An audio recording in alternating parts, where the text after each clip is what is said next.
Good morning, જય શ્રી કૃષ્ણ.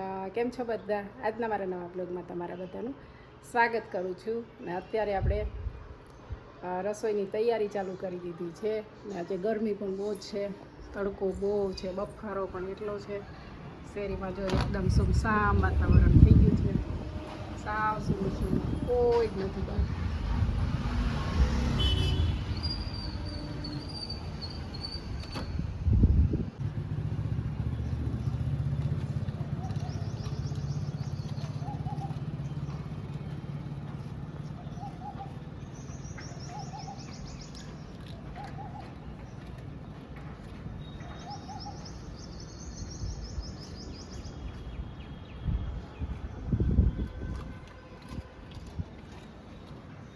ભૂરી હાલે, ચાલ લાલુ.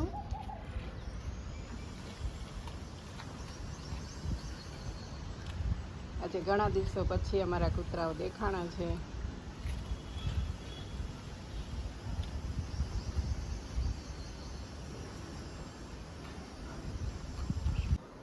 અત્યારે બપોર થવા આવ્યા છે ને આપણે રસોઈની તૈયારી ચાલુ કરી દીધી છે. તમને જોઈને જ ખ્યાલ આવી ગયો હશે કે આજે હું શું બનાવવાની છું. આજે હું બનાવવાની છું ઢાબા સ્ટાઈલ કાઠિયાવાડી કાજુ ગાંઠિયાનું શાક. એના માટે આપણે કાજુ તો જોઈએ જ, કાજુ ને ગાંઠિયા મેઇન તો એ જ છે.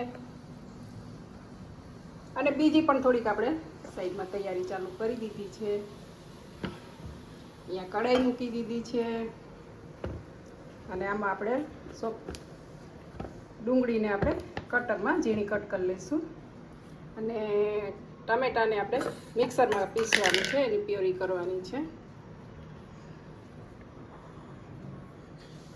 સાથે આમાં લસણની મેં 7-8 કળી લઈ લીધી છે. એને આપણે આમાં સરસ એવી ખાંડી લઈશું. તો આનો ટેસ્ટ આવશે ઢાબા સ્ટાઈલ કાજુ ગાંઠિયા. તો ચાલો આપણે શરૂઆત કરીએ. સૌથી પહેલાં આપણે લસણને ખાંડી લઈશું, લસણની ચટણી બનાવી લઈશું. એમાં આપણે કશ્મીરી મરચું છે, જે તીખું ન હોય પણ લાલ દેખાશે ખાલી. મરચું અને મીઠું, થોડુંક મીઠું નાખી અને લસણની ચટણી તૈયાર કરી લઈશું. તો આમાં આપણે પથ્થરમાં ખાંડશું ને એનાથી જ આપણે એકદમ બેસ્ટ એવો સરસ એવો ટેસ્ટ આવશે શાકનો. તો ચાલો આપણે ખાંડી લઈએ. લસણની ચટણી મેં બનાવી લીધી છે અને અહીંયા મેં કઢાઈમાં તેલ પણ મૂકી દીધું છે. કઢાઈમાં તેલ મૂકી દીધું છે અને આમાં મેં ડુંગળી પણ આવી રીતે કટ કરી લીધી છે.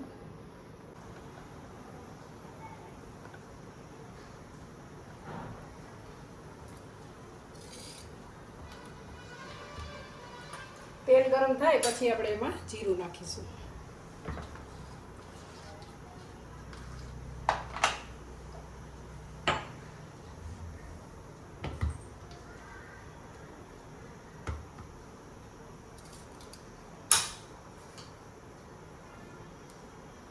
તેલ ગરમ થઈ ગયું છે, એમાં નાખશું જીરું, થોડીક હિંગ નાખશું અને આપણે ડુંગળી જે કટ કરીને રાખી છે એને પણ એમાં એડ કરી દઈશું.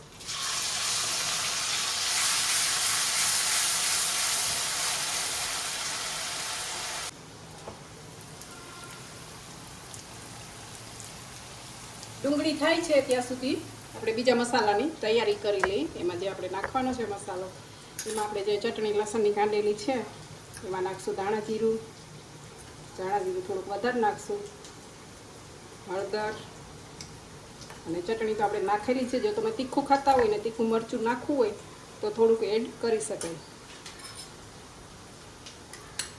સાથે થોડુંક આપણે નાખશું બેસન, એનાથી ગ્રેવી થોડીક થીક થશે.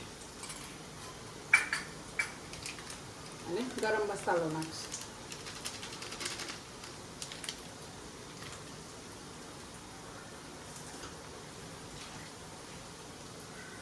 એમાં પાણી નાખી અને આપણે મસાલાને મિક્સ કરી લઈશું, એટલે તેલમાં નાખવાથી બળી ન જાય મસાલો.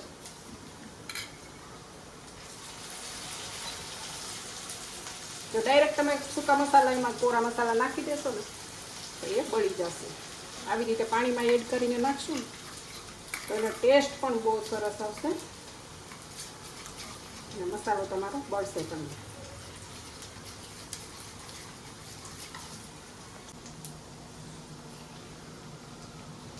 ડુંગળી સરસ સતળાઈ ગઈ છે, ગોલ્ડન બ્રાઉન થઈ ગઈ છે. હવે એમાં આપણે આદુ મરચાં ખાંડી રાખ્યા છે એ એમાં એડ કરી દઈએ.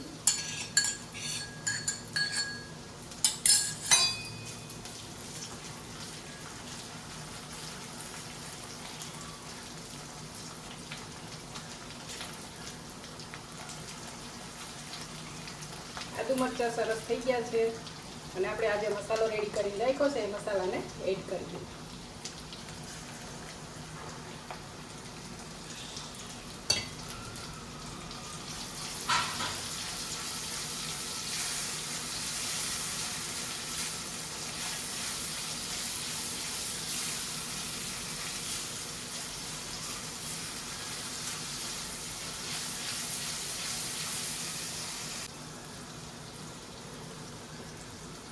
મસાલો એડ કરી અને જો તેલ છૂટું પડી ગયું છે, સરસ એવો મસાલો પણ સંતળાઈ ગયો છે. હવે મેં એક ટમેટું મિક્સરમાં પીસીને રાખ્યું છે પ્યોરી બનાવીને, એને પણ એમાં એડ કરી દીધું. થોડીક વાર આપણે ટમેટાને ચડવા દઈશું.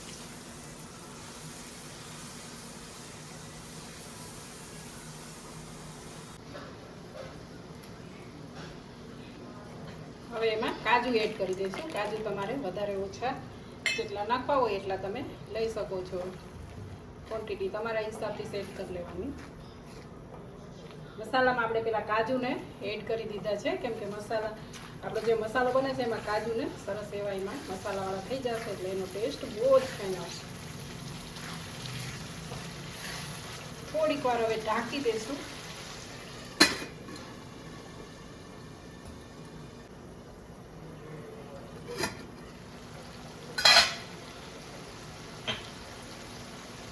લસણની ચટણી મેં બનાવી, એમાં મેં મીઠું તો થોડુંક એડ કર્યું હતું, પણ આપણે મસાલાના ભાગનું થોડુંક મીઠું એડ કરી દઈશું.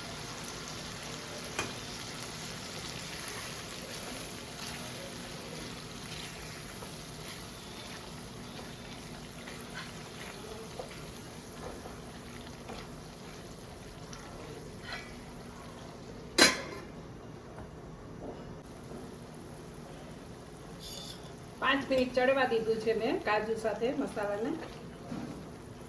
અને હવે આપણે એમાં થોડીક મલાઈ એડ કરીશું, જેથી શાકનો એકદમ ક્રીમી ટેસ્ટ આવશે. તમારી પાસે ક્રીમ હોય તો ક્રીમ પણ એડ કરી શકાય. ત્યારે આપણે તાજી મલાઈ, અમે તાજી મલાઈ લીધી છે, એનાથી શાકનું ટેક્સચર એકદમ ક્રીમી આવી જશે. થોડી મલાઈ એડ કરીને હલાવી દઈશું.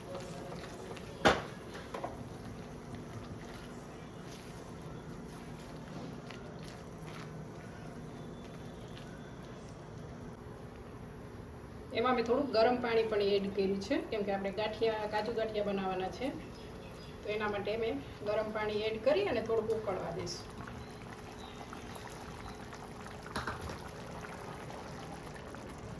શાક આપણું ઉકળી ગયું છે ને હવે આપણે એડ કરી દઈશું ગાંઠિયા. ગાંઠિયાને આપણે લાસ્ટમાં નાખીશું. તમારી પાસે જે કોઈ પણ ગાંઠિયા હોય એડ કરી શકાય. ભાવનગરી ગાંઠિયા, નાયલોન ગાંઠિયા, જે ગાંઠિયા નાખવા હોય તે નાખી શકાય. હવે આપણે ગેસ કરી દઈશું બંધ. થોડીક વાર ઢાંકી અને ચડવા દઈશું.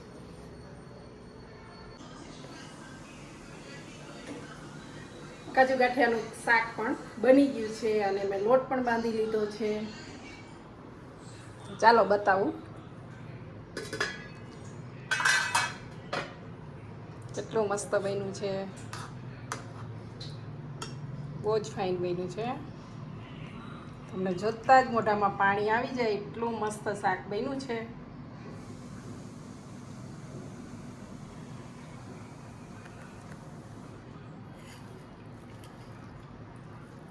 હવે આપણે ગાર્નિશિંગ કરીશું ધાણાથી.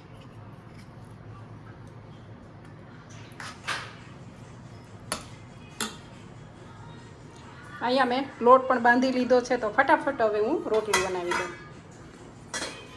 તો કાજુ ગાંઠિયાનું શાક તમે જો આવી રીતે બનાવશો તો તમારું પણ એટલું મસ્ત બહુ જ ફાઇન બનશે ને તમે રેસ્ટોરન્ટનો ટેસ્ટ પણ ભૂલી જશો.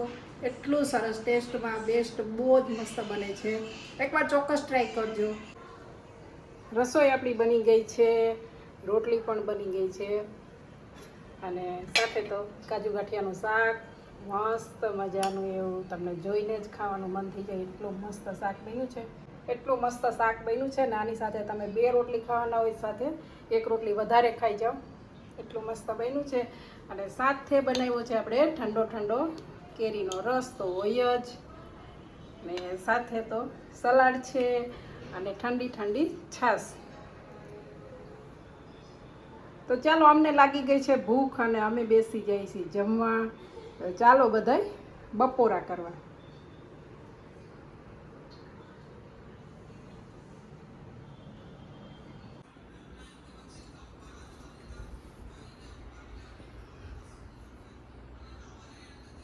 અત્યારે મેં બનાવી દીધો છે મસ્ત મજાનો એવો ચેવડો.